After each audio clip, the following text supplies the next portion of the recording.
Welcome to top headlines. Pahalgam ఉగ్రదాడి ఘటనతో రగులుతున్న భారత్ పాకిస్తాన్ల మధ్య ఉద్రిక్తతలు మరింత తీవ్ర స్థాయికి చేరాయి. ఉగ్రదాడికి ప్రతీకారంగా భారత సైన్యం మంగళవారం అర్ధరాత్రి పాకిస్తాన్ భూభాగంలోని ఉగ్రవాద శిబిరాలపై మెరుపు దాడులు నిర్వహించింది. ఆపరేషన్ సింధూర్ పేరుతో చేపట్టిన ఈ చర్యతో ఇరు దేశాల మధ్య యుద్ధ వాతావరణం నెలకొంది. పహల్గామ్ దాడిలో అమరులైన వారికి న్యాయం చేసేందుకు కట్టుబడి ఉన్నామని ప్రకటించిన భారత్ ఆ దిశగా కఠిన చర్యలు చేపట్టింది. మంగళవారం అర్ధరాత్రి దాటిన తర్వాత 1 గంట 44 నిమిషాల సమయంలో భారత్ ఆర్మీ, వాయుసేన, నౌకాదళాలు సంయుక్తంగా ఆపరేషన్ సింధూర్ను ప్రారంభించాయి. ఈ ఆపరేషన్లో భాగంగా పాక్ ఆక్రమిత కాశ్మీర్తో పాటు పాకిస్తాన్లోని పలు ప్రాంతాల్లో నెలకొల్పిన ఉగ్రవాద మౌలిక సదుపాయాలే లక్ష్యంగా క్షిపణులతో విరుచుకుపడ్డాయి. మొత్తం 9 ఉగ్ర స్థావరాలను అత్యంత ఖచ్చితత్వంతో ధ్వంసం చేసినట్లు భారత ప్రభుత్వం వెల్లడించింది. అయితే పాకిస్తాన్ సైనిక స్థావరాలపై ఎలాంటి దాడులు చేయలేదని, ఉద్రిక్తతలు పెంచే ఉద్దేశం తమకు లేదని స్పష్టం చేసింది. పహల్గామ్లో జరిగిన ఘోర ఉగ్రదాడికి ప్రతీకారంగా భారత సైన్యం, నౌకాదళం మరియు వైమానిక దళాలు బుధవారం తెల్లవారుజామున సంయుక్తంగా ఆపరేషన్ సింధూర్ చేపట్టాయి. ఈ ఆపరేషన్లో భాగంగా పాకిస్తాన్ మరియు పాక్ ఆక్రమిత కశ్మీర్లోని 9 ఉగ్రవాద లక్ష్యాలపై ఖచ్చితమైన క్షిపణి దాడులు జరిపినట్లు సైనిక వర్గాలు వెల్లడించాయి. 1971 యుద్ధం తర్వాత పాకిస్తాన్పై 3 రక్షణ దళాలు కలిసికట్టుగా దాడి చేయడం ఇదే ప్రథమం కావడం గమనార్హం. 2 వారాల క్రితం పహల్గామ్లో జరిగిన ఉగ్రదాడిలో అత్యధికులు పర్యాటకులు కాగా మొత్తం 26 మంది ప్రాణాలు కోల్పోయిన విషయం తెలిసిందే. ఈ దాడికి ప్రతీకారం తీర్చుకుంటామని ప్రధాని నరేంద్ర మోదీ శపథం చేశారు. దీనికి అనుగుణంగా బుధవారం తెల్లవారుజామున 1 గంట 44 నిమిషాల సమయంలో ఆపరేషన్ సింధూర్ పేరిట ఈ సైనిక చర్యలు ప్రారంభమయ్యాయి. That's my mission. That's my promise. I'll find you.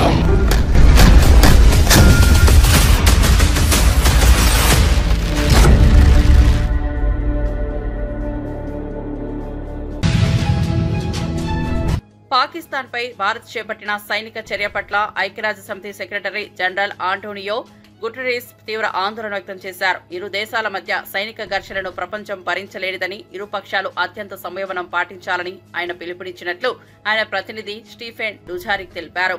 నియంత్రణ రేఖ, అంతర్జాతీయ సరిహద్దు వెంబడి భారత్ చేపట్టిన సైనిక చర్యల పట్ల సెక్రటరీ జనరల్ తీవ్ర ఆందోళన చెందుతోందని డుజారిక్ మంగళవారం వెల్లడించారు. పాకిస్తాన్, పాక్ ఆక్రమిత కశ్మీర్లోని ఉగ్రవాద స్థావరాలపై భారత్ క్షిపణి దాడులు చేసినట్లు ప్రకటించిన కొద్దిసేపటికే ఈ ప్రకటన వెలువడింది. పహల్గామ్ ఉగ్రదాడి నేపథ్యంలో పాకిస్తాన్తో సింధు నది జలాల ఒప్పందం అమలును భారత్ నిలిపివేసిన విషయం విదితమే. ఈ వ్యవహారంపై ప్రధాని నరేంద్ర మోదీ తొలిసారిగా స్పందించారు. ఇక నుంచి భారత్కు చెందిన జలాలు దేశ ప్రయోజనాలకి వినియోగించబడతాయని మోదీ పేర్కొన్నారు. భారతీయ జలాలు ఇప్పటి వరకు వెలుపలికి వెళ్లాయని, ఇకపై అది జరగదని మోదీ అన్నారు. మన జలాలు మన హక్కు అంటూ ప్రధాని మోదీ స్పష్టం చేశారు. మన జలాలు ఇకపై మన అవసరాలకే వినియోగిస్తామని ఆయన పేర్కొన్నారు. लेकिन हमारी सरकार ने राज्य सरकारों के साथ मिलकर नदियों के जोड़ने का एक महाअभियान शुरू किया है। केन बेतवा लिंक परियोजना, पार्वती काली सिंह चंबल लिंक परियोजना, इनसे लाखों किसानों को फायदा होगा। वैसे आजकल तो मीडिया में पानी को लेकर काफी चर्चा चल रही है।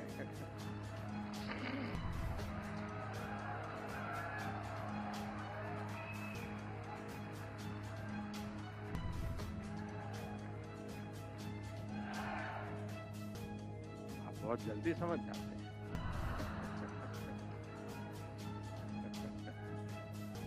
पहले भारत के हक का पानी भी बाहर जा रहा था, अब भारत का पानी भारत के हक में बहेगा, भारत के हक में रुकेगा और भारत के ही काम आएगा। ये उस बदलते भारत का प्रतिबिंब है जो हर क्षेत्र में अपनी आवाज बुलंद कर रहा है। इस बदलते भारत का सबसे बड़ा सपना है 2047 तक विकसित भारत।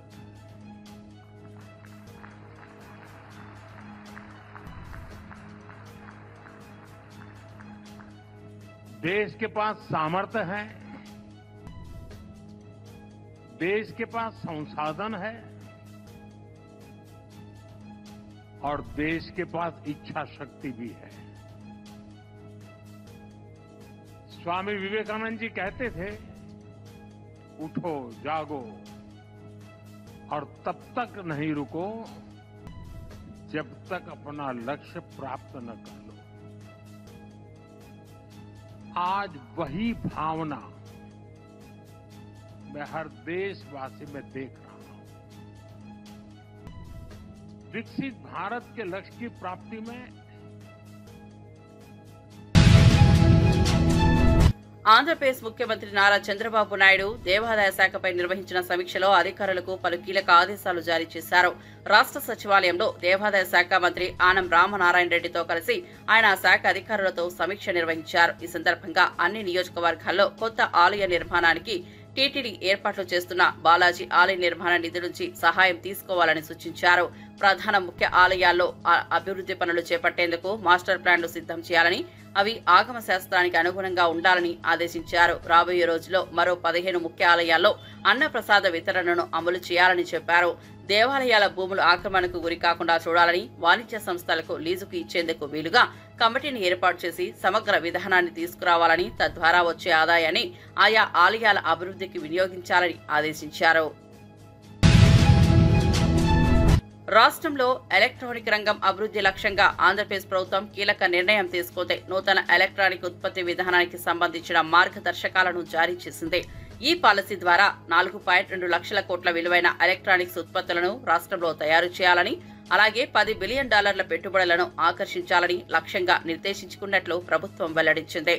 ఈ భారీ పెట్టుబడుల ద్వారా రాష్ట్ర యువతకు ఉపాధి అవకాశాలు గణనీయంగా పెరుగుతాయని ప్రభుత్వం ఆశాభావం వ్యక్తం చేసింది. హైదరాబాద్ లో ఈ నెల 10న మిస్ వరల్డ్ పోటీలు ప్రారంభం కానున్న విషయం విదితమే.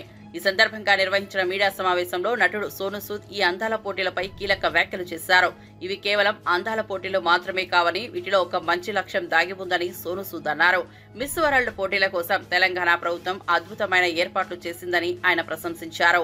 విమానాశ్రయం నుంచి హోటల్స్ కు చేరుకునే వరకు అతిథులకు చక్కటి వస్తువులు కల్పించాలని తెలిపారు.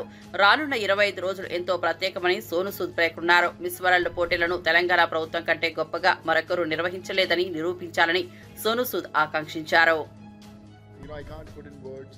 Every time I used to say no to a Bollywood film and pick up a film in Telugu was for a reason, because the kind of family that I got, the kind of love that was showered was very, very special. We have grown up watching Miss World contest on televisions. People have inspired us. We always wanted to be a part of that journey.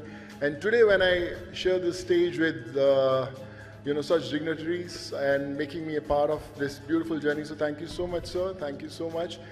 Thank you so much, Julia. This is like a dream come true, because this is not just a Miss World platform. This is a beauty with purpose, a message that 130 individuals who will be coming from their countries will come together, that we have to change the society, we have to do good, we have to bring a smile on an unknown face, and I think there can't be anything more special than that. I've done close to 100 movies in different languages, been a part of many award functions, won awards, done a lot of stuff, but all I can promise you is there's nothing more special than bringing a smile on an unknown face. I remember those lines by my mother कि सोनू कभी अपनी मुट्ठी खोल कर तो देख, शायद तेरी हाथ की लकीरों में किसी की जान बचाना लिखा हो. So I think this is very, very important to share. Today when I was sitting with Julia and the whole team, recently I started this program which was breast cancer surgeries free of cost across the nation, that anyone who needs a surgery, sometimes they don't get appointments, and we started this journey where someone can come and next day in the morning they can have their breakfast at their home. So when I shared this thought, I was very fortunate that, we were all on the same page, and we thought that we have to bring that awareness, that how we can make this word breast cancer free word. We have to. ఉభయ తెలుగు రాష్ట్రాలతో పాటు కర్ణాటకలో తీవ్ర సంచలనం సృష్టించిన అనంతపురం జిల్లా ఓబులాపురం అక్రమ mining కేసులో హైదరాబాద్లోని సిబిఐ ప్రత్యేక న్యాయస్థానం మంగళవారం కీలక తీర్పు వెలువరించింది. సుమారు 15 ఏళ్ల సుదీర్ఘ విచారణ అనంతరం ఈ కేసులో ప్రధాన నిందితుడిగా ఉన్న గాలి జనార్దన్ రెడ్డితో పాటు మరో ముగ్గురిని దోషులుగా నిర్ధారిస్తూ వారికి 7 ఏళ్ల చొప్పున జైలు శిక్ష విధించింది. దీంతో వారిని హైదరాబాద్లోని చంచల్గూడ జైలుకు తరలించారు. ఓబులాపురం మైనింగ్ కంపెనీ వ్యవహారంలో అక్రమాలు జరిగాయన్న ఆరోపణలపై సిబిఐ దర్యాప్తు చేపట్టింది. ఈ కేసు విచారణలో భాగంగా గాలి జనార్దన్ రెడ్డి, ఆయన బావమరిది బివి శ్రీనివాసరెడ్డి, సీనియర్ ఐఏఎస్ అధికారి విడి రాజగోపాల్, మెఫజ్ అలీ ఖాన్లను కోర్టు దోషులుగా తేల్చింది. వీరందరికీ 7 ఏళ్ల జైలు శిక్షతో పాటు ఒక్కొక్కరికి 10,000 రూపాయల జరిమానా విధిస్తూ కోర్టు తీర్పు వెలువరించింది. ఇదే కేసులో నిందితులుగా ఉన్న మరో ఇద్దరిని కోర్టు నిర్దోషులుగా ప్రకటించింది.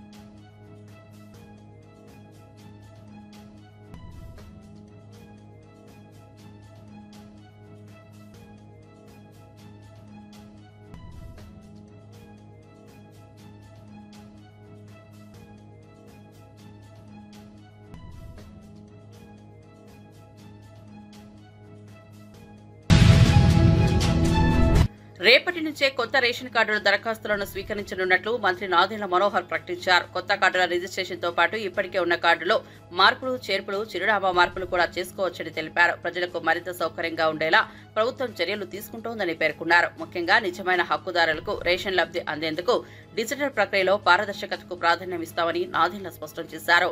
రేషన్ కార్డుల అప్డేట్ ప్రక్రియలో ప్రజలు సహకరించాలని, త్వరితగతిన సేవలు అందించేందుకు అధికార యంత్రాంగాన్ని సిద్ధంగా ఉంచామని వెల్లడించారు.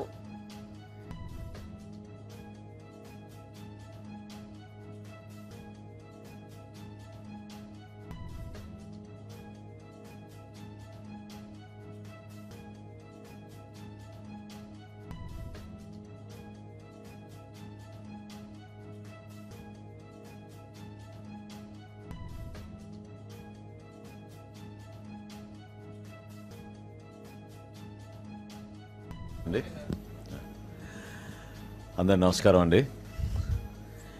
రాష్ట్ర వ్యాప్తంగా చాలామంది పౌరులు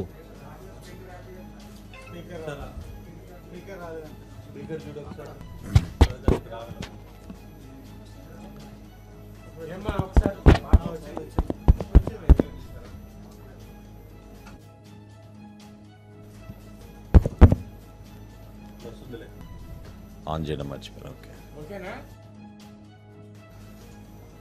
ఓకే, నమస్కారం అండి. రాష్ట్ర వ్యాప్తంగా చాలా రోజుల నుంచి అనేక మంది యువత, అదేవిధంగా పౌరులందరూ కూడా ఎదురు చూస్తుంది కొత్త రైస్ కార్డు గురించి, రైస్ కార్డ్ సర్వీసెస్ గురించి. దీని వెనక జాప్యం ఎందుకు ఇంత జరిగిందనే దానిపైన ముందు వివరణిస్తాను. గత సంవత్సరం ఎన్నికల ముందు ఎలక్షన్ కమిషన్ ఉత్తర్వుల మేరకు కొత్త రైస్ కార్డ్స్ కానివ్వండి, ఈ సర్వీసెస్ ఏవైతే ఎనేబుల్ చేస్తామో గ్రామ సచివాలయం, వార్డు సచివాలయంలో వాటిని కూడా మార్చిలో నిలిపివేయడం జరిగింది. దాని తర్వాత గౌరవ సుప్రీంకోర్టు గారి ఆదేశాల మేరకు ఖచ్చితంగా ఈ కేవైసీ జరగాలి కార్డుదారులది అనే అంశం పైన దేశవ్యాప్తంగా కూడా అనేక రాష్ట్రాల్లో ఈ కార్యక్రమం చేపట్టినప్పటి నుంచి కూడా ఆంధ్రప్రదేశ్లో ఎవరు ఊహించని విధంగా మనం చాలా ముందడుగు వేసి ఈ కేవైసీ నమోదయ్యే విధంగా అందరినీ మేము ప్రోత్సహిస్తూ పౌరులను ఇబ్బంది పెట్టకుండా, గతంలో సచివాలయాలకు వెళ్లాల్సిన పరిస్థితి రాకుండా అవసరమైన ఓబులాపురం మైనింగ్ కేసులో నిర్దోషిగా తేలిన అనంతపురం మాజీ మంత్రి ఎమ్మెల్యే సబితా ఇంద్రారెడ్డి భావోద్వేగంగా స్పందించారు. మొదటిగా నన్ను నిర్దోషిగా తేల్చిన న్యాయ వ్యవస్థకు ప్రత్యేక ధన్యవాదాలు. 12 ఏళ్ల క్రితం కన్నీళ్లతో కోట్ల మెట్టెక్కాను. అప్పటి నుంచి ఎన్నో అవమానాలు భరించానని అన్నారు. ఎన్నికల సమయంలో తనపై అవినీతి ముద్ర వేయడంతో పాటు తాము చూశామన్నారు. అయినా నన్ను నమ్మిన నా వెంట వచ్చి గడిచిన నా నియోజకవర్గ ప్రజలకు, జిల్లాలోని ప్రజలకు కృతజ్ఞతలు. ఈ తీర్పు నాకు న్యాయం చేసిన తీర్పుగా ఎప్పటికీ గుర్తుంచుకుంటానని సబిత భావోద్వేగంగా చెప్పారు. దాదాపుగా 12.5 సంవత్సరాల నుండి కోర్టులో నడుస్తున్న ఈ ఓబులాపురం కేసులో ఈరోజు న్యాయస్థానంలో నన్ను నిర్దోషిగా న్యాయ వ్యవస్థకి ప్రత్యేకంగా ధన్యవాదాలు తెలియజేస్తా ఉన్నాను. నేను 12 సంవత్సరాల నుండి 12.5 సంవత్సరాల కింద ఈ కోర్టు మెట్లెక్కినప్పుడు కన్నీళ్లతో మెట్లెక్కాను. ఏ తప్పు చేయకపోయినా కేసులో వచ్చేసామని ఒక రకమైన బాధ ఆ రోజు ఈ కోర్టు మెట్లెక్కినప్పుడు. ఈరోజు న్యాయ వ్యవస్థ మీద సంపూర్ణమైన విశ్వాసంతో ఆ రోజు అదే చెప్పాను, ఈరోజు అదే చెప్తున్నాను. తప్పకుండా న్యాయ వ్యవస్థ ద్వారా న్యాయం జరుగుతుందని నమ్మాను. న్యాయం జరిగింది.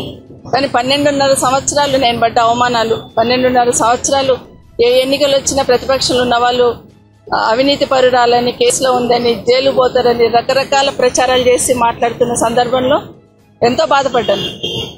అట్లా ప్రచారం చేస్తున్నా నా నియోజకవర్గ ప్రజలు కానీ, నా జిల్లా ప్రజలు కానీ నా మీద సంపూర్ణంగా విశ్వాసాన్ని ఉంచారు.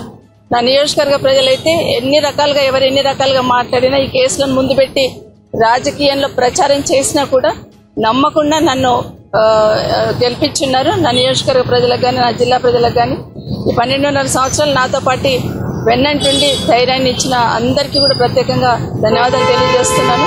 మరొకసారి భారతదేశంలో న్యాయ వ్యవస్థ న్యాయం జరుగుతుందని ఒక విశ్వాస నమ్మకాన్ని కలిగించున్నారు. Thank you so much.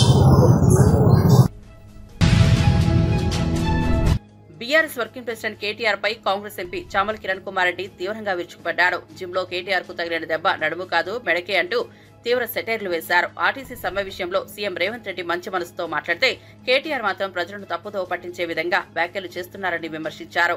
ప్రతిపక్షంలో ఉండి బాధ్యత లేని మాటలు చెప్పడం కేటీఆర్ కు అలవాటని, సమ్మె వంటి సున్నితమైన అంశాల్లో రాజకీయ విమర్శలు చేయడం అసభ్యతగా మారుతుందని చెప్పారు. ప్రజల కోసం మాట్లాడే సమయంలో వాస్తవాలు తెలుసుకుని స్పందించాలంటూ చామల హితవు పలికారు. కేటీఆర్ గారికి నెత్తికి దాగినట్టుగా అనిపించి అదేదో మెదడు దొబ్బినట్టుగా మాట్లాడాడు. ఎందుకంటే రేవంత్ రెడ్డి గారు సమ్మె సందర్భంగా సమ్మె చెయ్యొద్దు, మన రాష్ట్ర ఆర్థిక పరిస్థితి ఏంది, మనమందరం కుటుంబ సభ్యులు లెక్క ఉండాలి అని ఒక మంచి సందేశాన్ని ఇయ్యాలన్న ఉద్దేశంతో మాట్లాడిన దాన్ని పట్టుకొని అప్పటికప్పుడు రాత్రికి రాత్రి నడువు నొప్పి పోయినాయి, అన్ని పోయినాయి.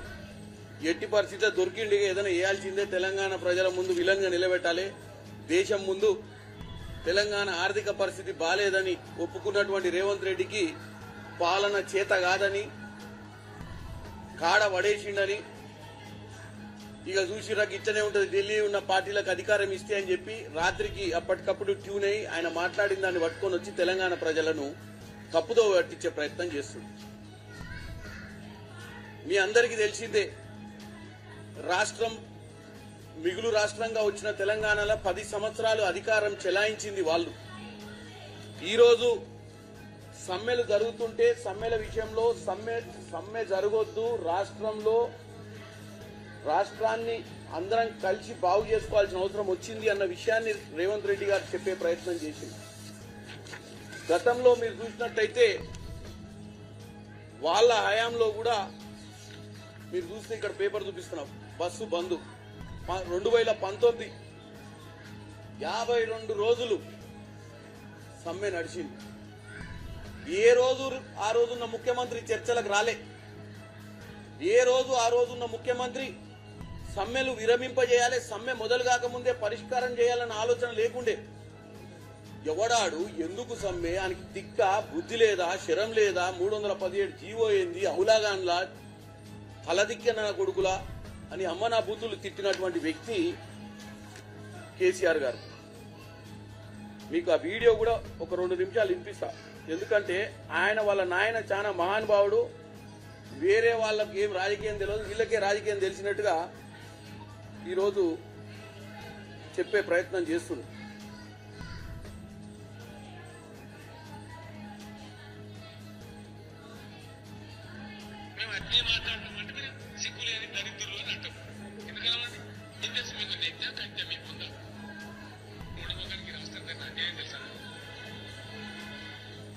లేకుండా 317 జీవో ఈ మొండ జీవో ఎంత అందుకే మిమ్మల్ని పిచ్చి కుక్కలు ఉంటాం. మీరు గురుగుతామంటే ఒకటమా ఎందుకు పోవాలా? ఎందుకోసం పోవాలా? ఎవరో మీలాంటి కుక్కగాలు నక్కగాలు ఖరాబ్ చేస్తామంటే చూసుకుంటూ వస్తామా? దాన్ని కూడా తిరిగి మాటలు మురి మాటలు మాట్లాడుకుంటా అవుల పోసిగా లెక్క మాట్లాడుకుంటా అది లేదు. మట్టిగానే కొడతాం.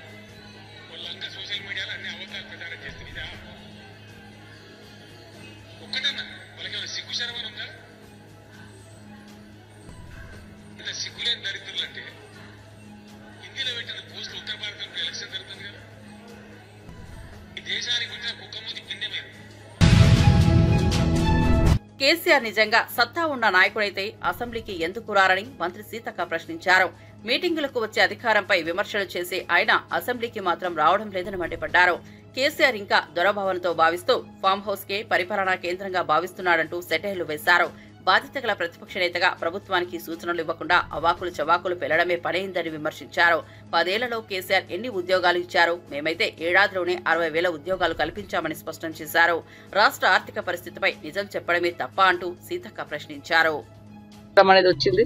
దాని తర్వాత కొన్ని వర్గాలకే పరిమితమైనటువంటి వరి అన్నం మరి రాను కాంగ్రెస్ ప్రభుత్వం ఫుడ్ సెక్యూరిటీ యాక్ట్ 2013లో తీసుకొచ్చి ప్రధానంగా అందరికీ కూడా మరి అన్నం కూడా తినాలి అనే ఉద్దేశంతో రేషన్ కార్డ్స్ ఆనాడే 83 కోట్ల దేశవ్యాప్తంగా 83 కోట్లకు పైగా మరి రేషన్ కార్డ్స్ ఇవ్వాలన్నటువంటి ప్రణాళిక పెట్టుకొని అప్పుడే 2014 వరకే 81 కోట్ల వరకు రేషన్ కార్డులు ఇచ్చి తద్వారా పేదలందరికీ కూడా రేషన్ బియ్యం అందించడం జరిగింది. దానితో పాటు ఈ రోజు మన ప్రభుత్వం సీఎం రేవంత్ రెడ్డి గారు రాహుల్ గాంధీ గారి ఆదేశానుసారం సోనియమ్మ ఆదేశానుసారం మరి మేము ఇచ్చినటువంటి గ్యారంటీలలో ఇది లేకున్నా ప్రధానంగా మరి పేదలు కూడా కడుపు నిండా అన్నం తినాలన్నటువంటి లక్ష్యంతో ఆలోచించి రైతన్నలు పండించేటువంటి వరికి 500 బోనస్ ఇచ్చి సన్నవడ్లకు ధాన్యాన్ని కొనుగోలు చేసి ఆ ధాన్యం ఎక్కడికో ఎగుమతి లేదా కొన్ని ఉన్నత వర్గాలకే పంపిణీ జరగకుండా పేదవాళ్ళు కూడా కడుపు నిండా అన్నం తినాలి అనే ఉద్దేశంతో సన్నబియ్యం పథకాన్ని మరి ఇవ్వడం జరుగుతుంది. ఈరోజు మేము ఈ కుటుంబంతో కలిసి భోజనం చేసినప్పుడు వాళ్ళు గతంలో ఎప్పుడు కూడా దొడ్డు బియ్యమే తినేవాళ్ళు. అది కూడా కష్టంగానే ఉండేది. అయితే ఎప్పుడన్నా ఫంక్షన్లు పండుగలు ఉన్నప్పుడు మాత్రమే ఒక పండుగ వాతావరణంలో సన్నబియ్యం కొనుక్కొచ్చుకునే తినేది. కానీ ఈరోజు ప్రతిరోజు వాళ్ళ ఇంట్లో పండుగ వాతావరణం ఉండే విధంగా మన ప్రజాప్రభుత్వం ఇందిరమ్మ ప్రభుత్వం సీఎం రేవంత్ రెడ్డి గారు తీసుకున్నటువంటి ఒక విప్లవాత్మకమైనటువంటి మార్పు కోసం ఈరోజు సన్నబియ్యం ప్రతి పేదవాళ్ళకి ఇస్తా ఉన్నాం. మేము ఇక్కడ తింటా ఉంటే మాకు ఒక విషయం కూడా ఇప్పుడు మాతో తినేటువంటి వాళ్ళు చెప్పడం జరిగింది. గతంలో 50 కేజీల బియ్యం మనం బయట తీసుకుంటే 2000, 2300, 500 దాకా కూడా ఉండేది. కానీ ఈరోజు ఈ రేషన్ మీద సన్న బియ్యం ఫ్రీగా ఇస్తా అంటే పేదలకు మరి షాపులలో అమ్మేటువంటి వాళ్ళు కూడా రేట్లు తగ్గించి 1800కే వాళ్ళు కూడా ఇస్తున్నటువంటి పరిస్థితి కనబడతా ఉంది. సో ఇట్లా మరి వాళ్ళకు కూడా అంటే అన్ని వర్గాలకు కూడా లాభదాయకంగా ఈరోజు మేము సన్నబియ్యం ఇచ్చేటువంటి పథకం ఉపయోగపడుతుంది. అదేవిధంగా అలాంటి పేదింటి బిడ్డలకు 200 యూనిట్ల కరెంట్ వస్తుంది, 500 గ్యాసు, ఇలాంటి వాటితో పాటు పేదలకు ఇందిరమ్మ ఇల్లులు కూడా మనం ఇవ్వడం జరుగుతుంది. మేము ఇక్కడికి వస్తే ఒక వ్యక్తి మరి ఒక ఫ్యామిలీ వాళ్ళు మాకు ఇల్లులు కూడా కావాలమ్మా అని వాళ్ళు కూడా దరఖాస్తు మాకు ఇవ్వడం జరిగింది. ఇది ఈరోజు మన ప్రభుత్వం చేపడుతున్నటువంటి చర్యల్లో భాగంగా. మరొక వైపు చూస్తే ఈరోజే కేటీఆర్ బయటకు వచ్చి ఎక్కడలేని అసహనాన్ని, అసంతృప్తిని, ద్వేషాన్ని, విద్వేషాన్ని రగిస్తూ మరి స్టేట్మెంట్ ఇవ్వడం జరిగింది. మరి సన్నాయి నొక్కులతోటి డ్రామాలు కూడా ఆడుతున్నారు. అయ్యా అదే మీరు సన్నబియ్యం ఇస్తారా అంటే ఒక మీటింగ్ దగ్గర ఒక పబ్లిక్తో అన్నం తినుకుంటూ ఒక రైతు కుటుంబం దగ్గర చేన్ల అన్నం తినుకుంటూ పంచుకుంటూ పోతే ఏముండదు అని అన్నారు. కానీ మేము ఇచ్చేది పేదల కోసం. ఉన్నత వర్గాలు, ఉన్నత కుటుంబాలు, వాళ్ళ దగ్గర డబ్బు ఉంటుంది, వాళ్ళు ఏదైనా కొనుక్కొని చేయగలుగుతారు. కానీ మేము ఇవాళ పేదలకు 200 యూనిట్ల కరెంటు కానీ, సన్న బియ్యం కానీ, 500 గ్యాస్ కానీ, మరి రైతన్నలకు 500 బోనస్ కానీ కింటాకు ఇలాంటి ఇవ్వడంతో పేదల కుటుంబాలు సంతోషంలో ఉన్నాయి. వాళ్ళ కుటుంబాల యొక్క సంతోషాన్ని చూసి కళ్ళలో నిప్పులు పోసుకొని ఇవాళ రేవంత్ రెడ్డి గారిని, కాంగ్రెస్ ప్రభుత్వాన్ని పేజీలు పేజీలు చదువుతూ బదనం చేస్తున్నావు. 10 ఏళ్లలో నువ్వు ఇచ్చిన ఉద్యోగాలు ఎంత? ఉద్యమ కాలంలో ఇంటింటికో ఉద్యమం అని చెప్పినావు, ప్రతి ఒక్కరికి డబుల్ బెడ్రూమ్ అని చెప్పినావు. మరి దళితుడు